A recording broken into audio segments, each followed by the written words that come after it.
ப்ரோக்ரஸ்ங்க. ஒரு விஷயத்தை நான் இன்றைக்கு தெரிந்து கொண்டேனா ப்ரோக்ரஸ். 36 வாங்குறாளா உங்க பாப்பா, 38 வாங்குறாளா ப்ரோக்ரஸ். 38 வாங்குறாளா ப்ரோக்ரஸ். 50 மார்க் தான் பாஸ்னா ஃபெயில்னாலும் பரவாயில்ல, ப்ரோக்ரஸ் காட்டுறாளான்னு மட்டும் பாருங்க. நான் ப்ரோக்ரஸ் காட்டி இருக்கிறேங்க. நான்லாம் 10th ஸ்டாண்டர்ட்ல செகண்ட் கிளாஸ்ல தான் பாஸ் பண்ணேன். ஆனா MA ஃபைனல் இயர் முடிச்சு வெளியில வரும்போது I university rank holder. Progress. Entertainment மாய என்டர்டெயின்மெண்ட். என்னுடைய என்டர்டெயின்மெண்ட் என்ன தெரியுமா? கேட்டா ஆச்சரியப்படுவீங்க. Book reading is my entertainment. என் என்டர்டெயின்மெண்ட்டை நான் புக் ரீடிங்காக மாற்று. சில பேருக்கு மிருதங்க வாசிக்கிறது entertainment. Public speaking is my entertainment. Passion. Entertainment should turn as a passion. Passion என்ன பண்ணணும்? அடிஷ்னல் இன்கம் தரணும். அப்படி மாற்றிட்டு போங்க குழந்தைகளை. நமக்கு அது தெரிய மாட்டேங்குது. எல்லாவற்றையும் போட்டு அந்த குழந்தையின் மீது பிழிகிறோம். என் பையன் என்கிட்ட ஒரு வார்த்தை சொன்னான் 17 வயசுல. அம்மா NVU. ஏண்டான்னு கேட்டேன். உனக்கு என்ன பிடிக்குதோ அதை நீ செய்கிறல்ல? ஆமாம், நீயும் செய். எனக்கு என்ன பிடிக்குதுன்னு எனக்கு தெரியலையே. கற்றுக்கோ, கண்டுபிடி. அம்மா வேணா ஹெல்ப் பண்ணுறேன். உனக்கு ரைட்டிங் ரொம்ப பிடிக்குங்கிறது எனக்கு தெரியும். ஆனால் நீ வேறு ஏதோ என்டர்டெயின்மெண்ட்டில் இருக்கிறதுனால எழுத மாட்டேங்கிற. குழந்தைகளை எப்படி உருவாக்குங்கள் தெரியுமா? தோன்றீர் புகழோடு தோன்றுக, அகுதிலார் தோன்றலின் தோன்றாமை நன்று என்கின்ற வள்ளுவத்தை சொல்லிக் கொடுத்து வளருங்கள். எங்க வந்து தோன்றினாலும் புகழோடு தோன்றுவதற்கான வாய்ப்புகளை தாங்க. பாருங்க, இப்போ ஒருத்தர் ஜெயிச்சார் இல்லைங்க அமெரிக்கால அதிபரா. யாருங்க அவரு? ட்ரம்ப். அவரை எதிர்த்து ஒரு அம்மா வந்தாங்க தெரியுமா? அவங்க யாரு? கமலா ஹாரிஸ். மற்றவங்களாம் சைலண்டாக அர்த்தம் ஒன்றும் இல்லை. என் கிளாஸ்லேயும் அப்படிதான். அடுத்தவ சொல்லிட்டோன்னு சும்மா இருப்பா, எனர்ஜி வேஸ்ட் ஆகுது இல்லை. கமலா ஹாரிஸ் பற்றி ஒரு செய்தி. அந்த அம்மாவனுடைய தாத்தா பேரு ராஜகோபாலன். அவங்க அம்மா ஷியாமலா. அவங்க பெசன் நகரில் இருந்திருக்காங்க. அவங்க 5 வயசுலேருந்து 12 வயசு வரைக்கும் அவங்க ஷியாமலா அந்த ராஜகோபாலன் சார் வீட்டுக்கு தன்னுடைய தகப்பனார் வீட்டுக்கு குழந்தைய கூட்டு வருவாங்களாம். ராஜகோபாலன் ஒரு பெரிய ஏதோ ஒரு அரசு அதிகாரத்தில் இருந்திருக்கார். ரிட்டையர் ஆனதுக்கு அப்புறமா இந்த 5 வயசு குழந்தை அவங்க வீட்டுக்கு லீவில் வருமா. முக்கியமான விஷயம் நான் பேசிகிட்டு இருக்கேன். வீட்டுக்கு வர அந்த குழந்தை அந்த பெரியவரோட வாக்கிங் போவாங்களாம். அந்த வாக்கிங் போகும்போது இவளையும் கூப்பிட்டு போவாராம். அப்போது அவங்க ரிட்டையர்ட் ஆன அந்த குரூப்பு இந்தியாவை பற்றி, சிவில் பற்றி, இந்த நாட்டினுடைய மற்ற விஷயங்களை பற்றியெல்லாம் பேசுவாங்களாம். லா பற்றி பேசுவாங்களாம். ஊழல் இல்லாத ஆட்சிக்கு இவர்கள் எப்படியெல்லாம் உரியவர்கள், எப்படி நம்முடைய நாடு அறம் சார்ந்த நாடுலாம் பேசுவாங்களாம். அதை கேட்டுக்கிட்டே நடந்திருக்காங்க இந்த அம்மா 7 வருஷம். என்ன 3 மாதம் இடைவெளியில். அந்த அம்மா சொல்லுது, 55 வயசுக்கு மேலே எனக்கு என் வாழ்க்கையில் என் தாத்தா தன் நண்பர்களோடு என் பேசிய பேச்சு என் 5 வயது முதல் 12 வயது வரை கேட்டதனால் எனக்கு சிவில் சர்வீஸில் இன்ட்ரெஸ்ட். 20 ஆண்டுகள் கடுமையாக உழைத்து இன்றைக்கு நான் யுனைடெட் ஸ்டேட்ஸ் ஆஃப் அமெரிக்காவின் துணை ஜனாதிபதியாக என்ன சொல்றாங்க. இங்கேயோ என் தகப்பன் உட்கார்ந்து கொண்டு என் தலையை தடவி கொண்டே ஃபானூஸ் பன்கர் ஜிஸ்கி ஹிஃபாசத் ஹவா கரே ஓ ஷம்மா கியா புஜே ஜிசே ரோஷன் குதா கரே என்று நான் தோற்று வந்த பொழுது என் தலையை தடவி கொண்டே அவர் சொன்ன சொல் இதோ உங்களுக்கு முன்னால் என்னை இங்கே நிறுத்தி இருக்கிறது. என்ன சொல்? நீ தீபம். எப்படிப்பட்ட தீபம் தெரியுமா? தீபத்தை காற்று அணைக்கும். நீ எப்படிப்பட்ட தீபம்? காற்றை அணைப்பதற்காக சிம்மினி வைப்பார்கள் மனிதர்கள். இறைவன் காற்றையே சிம்மினியாக்கி உனக்கு தந்திருக்கிறான். உன்னை எந்த காற்றினாலும் அணைத்து விட முடியாது. நீ இறையருள் பெற்றவள்னு தோத்து வந்த எனக்கு அப்பா ஆறுதல் சொல்வார். சொல் பாருங்க எப்படி வந்திருக்கு. இப்படி ஒரு சிந்தனை வருகிறது என்றால் இப்படித்தானே பேச முடியும். சொற்கள் எப்படி கேட்கிறோம், என்ன சொற்களை கேட்கிறோம், என்ன சூழலில் நாம் இருக்கிறோம் என்பதுதான். குழந்தைகளை மிகச் சரியாக வடிவமைத்து கொண்டு வருவது என்பது குழந்தைகளை சிந்திக்க வைக்கக்கூடிய சூழல். குழந்தை நிறைய பேசக்கூடாது, குழந்தைக்கு நிறைய கேட்கணும். அப்படி பழக்குங்க குழந்தைய. நிறைய பேச பழக்கிறோம், கேட்க பழக்குங்க, அப்புறமா பேசட்டும். லிசனிங் ஸ்கில்ஸ், லேர்னிங் ஸ்கில், அப்புறமா தான் ஸ்பீக்கிங், ரைட்டிங், ரீடிங்.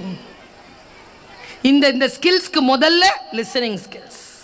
உங்க குழந்தை ரெஸ்பாண்ட் பண்ணுதான்னு பாருங்க, ரியாக்ட் பண்ணக்கூடாது, ரெஸ்பாண்ட் பண்ணணும். உதாரணத்துக்கு சுரேஷ் ரியாக்ட், சுரேஷ் வந்துட்டேம்மா, அம்மா கூப்பிட்டீங்களா, என்னம்மா, ரெஸ்பாண்ட். ரியாக்ட் பண்ணக்கூடாது, பண்ணணும். சட்டுன்னு பாயக்கூடாது, ரெஸ்பாண்ட் பண்ணணும், நிதானிச்சு அடிக்கணும். அந்த குழந்தை அப்படிப்பட்ட குழந்தை மிகப்பெரிய ஆளுமையாக தலைமைத்துவம் பெற்ற குழந்தையாக வரும். குழந்தைகளிடத்தில் நாம பல நேரங்களில் அவர்களுடைய ஆளுமையை குறைப்பது நாம தான். இப்போ உதாரணத்துக்கு நான் சொல்றேன், குழந்தை கிட்ட மழலையில் பேசாதீர்கள். ஆசிரியையா சொல்றேன், உங்க கை குழந்தை இருக்கா உங்க வீட்டில், 1.5 வயசு 2 வயசு குழந்தை இருக்கா, 3 வயசு குழந்தை இருக்கா, மழலையில் நீங்கள் பேசாதீர்கள். அந்த குழந்தைக்கு தான் பேச்சு வரல, அதுதான் பேசும். எனக்கு தொண்டை கட்டி இருந்துச்சா, நான் ஒரு வீட்டுக்கு விருந்துக்கு கூப்பிட்டுருந்தாங்க, போனேன்னா போய் உக்காந்தேன். அந்த வீட்டு அம்மாவை கூப்பிட்டுங்க, மேம் மேம் தொண்டை கட்டி இருக்கு, சூடா தண்ணி கொடுங்க. அவங்கள இப்பவே கொடுக்கவா அப்புறமா? எனக்கு தானே தொண்டை கட்டி இருக்கு, உனக்கு நல்ல பேச்சு வரும்ல, என் காது நல்லா தானே இருக்கு. முன்னால் யாராவது பேச உடனே நாமளும் அப்படியே பேசுறது. பெற்றோர்கள் தன் கடமையை இப்படித்தான் மறுக்கிறார்கள். குழந்தை நம்மிடத்தில் பேசுமே தவிர நாம் குழந்தைகளிடத்தில் தெளிவாக பேச வேண்டும், மழலையில் பேசக்கூடாது.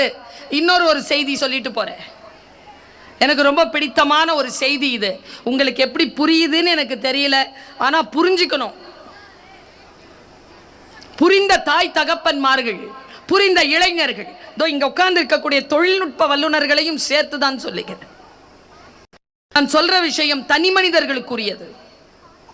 நான் எப்பொழுதும் கூட்டத்திற்கு பேசுபவள் இல்லை, தனி மனிதர்களுக்கு பேசக்கூடியவள்.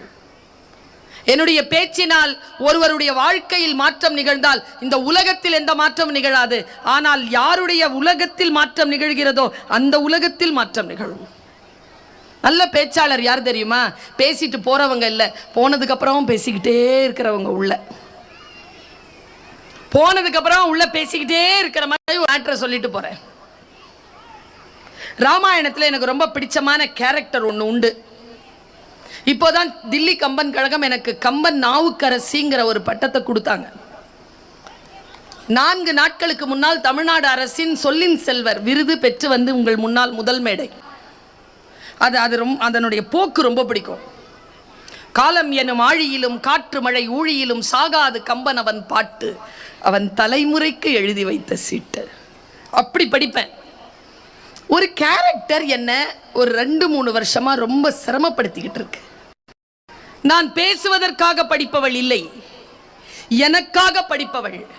நான் எதுல கன்வின்ஸ் ஆகிறேனோ அது என் வாழ்க்கையில் அடுத்த என்னை உயர்த்துகிறது என்றால் அது என் பேச்சை கேட்கக்கூடிய மக்களுக்கு நான் பேசுகிறேன். இதுதான் என் பணி. ஒரு 3 வருஷமா என்னை ரொம்ப சிரமப்படுத்திக்கிட்டு இருக்கு ஒரு கேரக்டர். அது பேசும்போதே நான் உணர்ச்சி வசப்படுறேன். லக்ஷ்மணன், பரதன், இந்த 4வது பேர் வராது, சிக்கிக்கும். நகுலன், சகாதேவன் மகாபாரதத்தை தவிருவாங்க. சத்ருக்னன்னு பேர் அவனுக்கு. இப்ப நான் பேச போறது சத்ருக்னன். உங்க வீட்டில் இருக்கிற குழந்தை நீங்க எல்லாருமே சத்ருக்னனா இருக்கிறீங்களான்னு பாத்துக்கோங்க. நான் சத்ருக்னன் தான். சத்ருனா என்னங்க? சத்ருனா சமஸ்கிருதத்துல பகை, சரியா? Enemy, enmity. இக்னன் என்றால் அழித்தவன், பகை அழித்தவன் பேர் அவனுக்கு. நான் ராமாயணம் படிச்சு பார்க்கிறேன், கம்பராமாயணம், வால்மீகி ராமாயணம், துளசி ராமாயணம், எல்லாம் அனந்த ராமாயணம் படிச்சு சத்ருக்னன் எந்த போரிலும் கலந்து கொண்டதா சரித்திரமே இல்லை உள்ள. அப்ப எந்த பகையை அழித்தானவன்? அப்ப அந்த புத்தகம் எனக்கு வேறு ஏதோ சொல்கிறது. தீயினால் சுட்ட புண் உள்ளாரும் ஆறாதே, நாவினால் சுட்ட வடுனா என்னன்னு எல்லாருக்கும் தெரியும். ஆனா எனக்கு சில தரிசனங்கள் கிடைக்குது, நான் அதை உங்ககிட்ட சொல்றேன். தீயினால் சுட்ட புண் உள்ள ஆறிடும்பா, வெளியில ஆறாது. ஆனா சொல்லு இருக்குல்ல, அது வெளியில ஆறிடும்பா, உள்ள வடுவா இருக்கும்ங்கிறார். அது சொல்லும் போது அந்த வார்த்தை இருக்குல்ல, ஆறாதே, ஆறாதுன்னு சொன்னா ஓகே தானே, ஏன் ஆறாதேன்னாரு? ஆறவே ஆறாது. ஏவனாவது உங்ககிட்ட வந்து சொன்னான்னு வச்சுக்கோங்களேன், டேய் மச்சான் கோச்சிக்காதரா, கோமா இருந்தானா அதான்டா சொல்லிட்டேன். ஏய் உள்ள இருந்தா தான்டா கோபத்தில் வெளியில வரும். சும்மா வருமா? போற போக்கில் வந்துருமா? அன்பா இருந்த அதனால சொல்லாம இருந்த, அன்பு போச்சு சொல்லிட்ட. ஆறாதேன்றான் பாருங்க வள்ளுவ. இந்த ஏகாரம் இருக்குல்ல, எனக்குள் ஒரு நடுக்கத்தை ஏற்படுத்துகிறது. இதோ நான் சத்ருக்னனை சொல்றேன், அவன் எதை அழித்தான், எந்த பகை அழித்தான்? கொஞ்சம் வாய்ஸ் கொஞ்சம் பூஸ்ட் பண்ணி கொடுங்க. பாருங்க, ஒவ்வொரு பிறவிக்கும் ஒரு நோக்கம் இருக்கு. இதோ இந்த டைரக்டர் உட்கார்ந்துருக்காரு, கரஸ்பாண்டன்ட் உட்கார்ந்துருக்காங்க, அவங்க மிஸ்ஸஸ் உட்கார்ந்துருக்காங்க, அந்த உறுப்பினர்கள் உட்கார்ந்துருக்காங்க, டீச்சர்ஸ் உட்கார்ந்துருக்காங்க. ஒவ்வொரு வாழ்க்கைக்கும் ஒரு நோக்கம் இருக்கா இல்லையா? இயற்கை அந்த நோக்கத்தை நமக்கு பயன்படுத்துகிறதா இல்லையா? எனக்குன்னு ஒரு நோக்கம் இருக்கு, என் பிறவிக்குன்னு ஒரு நோக்கம் இருக்கு, அதை நான் செய்யறேனா இல்லையா? அப்படி சத்ருக்னனுக்குன்னு ஒரு நோக்கம், பரதனுக்கு ஒரு நோக்கம், ஒரு நோக்கம், லக்ஷ்மணனுக்கு ஒரு நோக்கம். உங்களுக்கெல்லாம் தெரியும் அவங்க நோக்கம் என்னன்னு. சத்ருகன் நோக்கம் யாருக்கு தெரியும்? பல பல விஷயங்களை படித்ததற்கு பிறகு நான் தெரிந்து கொண்டேன். எது சத்ருக்னனுடைய நோக்கம் என்ன தெரியுமா? பாருங்க, ராமன் நோக்கம் ராவணனை கொல்றது, லக்ஷ்மணன் நோக்கம் ராமன் கூட நிற்கிறது, பரதன் நோக்கம் ராமன் அவன் பாதுகையை எடுத்து நந்தியம்பதியில் உட்கார்ந்து அவனுக்காக காத்திருந்து அவன் ஆட்சியை அவனுக்கு திருப்பி கொடுப்பது, பழி சுமந்து பழியிலிருந்து விடுதலை பெற்று முக்தி அடைவது, அது அவன் நோக்கம். சத்ருக்னனுக்கு என்ன நோக்கம் தெரியுமா? நான் இப்ப சொன்னா உங்க காலில் இருந்து நிலம் நகர்ந்துரும். அவன் நோக்கம் பரதனோடு இருப்பது. இப்படி ஒரு நோக்கத்தோடு ஒரு குழந்தை பிறக்குமோ? பிறக்கும். அதுக்குதான் அதுக்கு பிறந்ததே. அதையே வசிட்டர் எடுத்து பேர் வச்சார் தெரியுமா? அந்த நோக்கத்தை நிறைவேற்ற விடாமல் பல பகைகள் வெளியில் உலவின. அதில் முக்கியமான பெரும் பகை என்ன தெரியுமா? சொன்னா ஆச்சரியப்படுவீங்க. ராமன். ராமன் பேரழகன், சாமி, சௌந்தர்யம்னா சௌந்தர்யம், அப்படிப்பட்ட சௌந்தர்யம். அவன் ஒரு புன்னகை பண்ணாலே போதுமா, ஆத்மா எல்லாம் வந்து மண்டிடுமா அவன்கிட்ட. ராமன் என்கின்ற ஒரு ராம சௌந்தர்யம் என்கின்ற ஒரு சாமி வீட்டில் இருக்கும் பொழுது அதை பார்க்காம செய்ய முடியுமா ஒரு மனிதனால? தன்னுடைய பிறப்பின் நோக்கத்தை தடை செய்ய வந்த ராம சௌந்தர்யம் என்கின்ற பகையை நிமிர்ந்து பார்க்காமல், ராமனோடு பேசாமல், ராமனோடு அளவலாவாமல், அவன் முகத்தை பார்க்காமல், பரதன் பாதத்தையே பார்த்து கொண்டு அந்த ராமன் என்கின்ற பகையை அழித்ததனால் அவன் சத்ருக்னன் என்று பெயர் பெற்றான். இப்ப நான் ஏன் இதை உங்ககிட்ட சொல்றேன்? நம்முடைய நோக்கத்தை நிறைவேற்ற விடாமல் எத்தனையோ விஷயங்கள் நமக்கு வந்து நிற்கும். அது கடவுளா இருந்தாலும் அது நமக்கு பகைதான் என்கிறது ராமாயணம். குழந்தைக்கு இதை சொல்லித்தாங்களே, எப்பா இன்னைக்கு உன் கடமை என்ன தெரியுமா? படிக்கிறது ராஜா, படிச்சிரு. அம்மா சொல்லுச்சே, படிச்சிரு பாப்பா, வறுமை போயிடும், படிச்சிரு. யார் வீட்லயும் போய் பசின்னு நிக்க வேண்டாம், படிச்சிரு. நீ பார்க்குற பொருள் எல்லாம் காசு உன் படிப்பு உனக்கு தரும், படிச்சிரு. அம்மா சொல்லி தந்தாளே படின்னு. டீச்சர் கிட்ட வந்து சொல்லுவாங்களே எங்க அம்மா, கண்ணை மட்டும் விட்டுடுங்க, உடம்புல இருக்கிற தோலை உரிச்சிருங்க, நான் மிளகா பொடி போட்டுக்கிறேன்பாங்களே. வீட்டில் வந்து கேட்டேன், ஏன் கண்ணை மட்டும் விட சொன்னேன், அதையும் பிடுங்க வேண்டியது தானே. ஆசைக்கணும்ல, படிக்கிறதுக்கு தான் இந்த 2 கண்ணை விட்டு வச்சிருக்கேன்னு வளர்த்தது எங்கள் அம்மா. யோசித்து பார்த்தால் பெற்றோருடைய மனநிலை தான் குழந்தைகளை ரிஃப்ளெக்ட் பண்ணுது. உங்கள் மனநிலையை நீங்கள் பலப்படுத்திக் கொள்ளுங்கள். நான் ஒரு செய்தியோடு ஒரு 10 நிமிடத்தில் என்னுடைய பேச்சை நிறைவு செய்கிறேன். என் மனதை ஆழமாக பாதித்த ஒரு விஷயம் இது, அதனால் சொல்லுகிறேன். இந்த உலகத்தில் எது வாழும் தெரியுமா? எது ஜெயிக்கும் தெரியுமா? தக்கதுதான் வாழும், தகாதது வீழும். எது தகுதியானதோ அது வாழும். எப்படி அதை தகுதிப்படுத்துவது என்பதனை மட்டும் யோசித்துக் கொள்ளுங்கள். 2 கேள்வியை கேட்க சொல்லிக் கொடுங்க, வகுப்பறையிலும் வீட்டிலும்.